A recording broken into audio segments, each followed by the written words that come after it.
So Jane the Virgin has been a hit. I actually spoke with Gina at People's Choice. Amazing. So how does it feel to like be breaking boundaries on TV as women of color? How does that feel? It's incredible. It's surreal. It's incredible. You know, Jenny Erman, our showrunner, I had sent her an email a couple weeks ago because a young girl came up to me who's from Nigeria, and she, you know, my co-star, my love interest on my show is of a different race, and every love relationship is interracial, but it's never addressed. I play detective. My race, my age is never addressed. Me being a woman is never addressed. So I think that it's this. People think it's a fantasy world, but it's like, no, that's how the world should function, where everything is based in love and intelligence, and Jenny does it with our show. And she came up to me and she was like, it was such a nice break to see all of these characters in race and gender was not a part of the story. It was about people and their feelings, and Jenny does that as a woman. I think, you know, she knows. Yeah. It's more so having just a presence. It's not that, oh, she's breaking boundaries for us just as a race. Yeah. I would say just seeing that it warms my heart. And I think, you know, what Sheena really does the best job of it and makes it a point, because she's the lead of our show, of representing culture in a respectable way.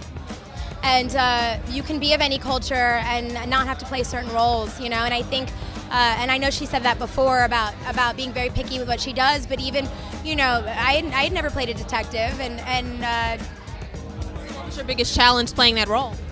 We had to, episode maybe 7 or 8, we had to clear a room, and I had never held a gun before in my life.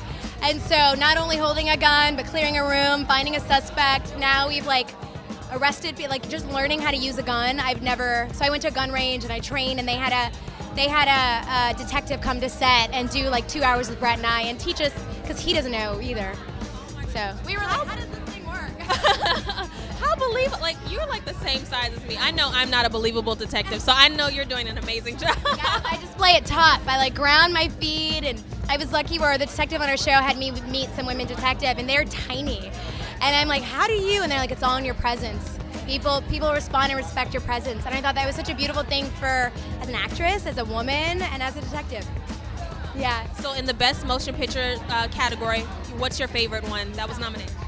Yeah, I think that, and I'm saying this as someone on Jane the Virgin, but I think that if you do something as art and something creative, it has to have a message to it. And we all love what we do, but if you don't change the way people think or better the world, then there's no point. And I think that film does it beautifully.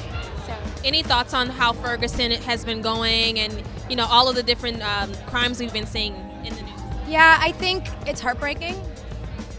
It's sad that we're in 2015 now and this is even happening. We're all human.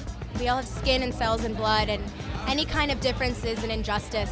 And it's like what everyone's been saying, injustice to any race, any gender, any person of any kind is injustice to everyone. And the day that people realize that we're all one is the day that we have peace, and that there is no difference. I believe in God, so everyone comes from God, and I think that if you look at it any differently, that's a crime, and it's sad. We have to just love one another and let's spread love. Let's spread it.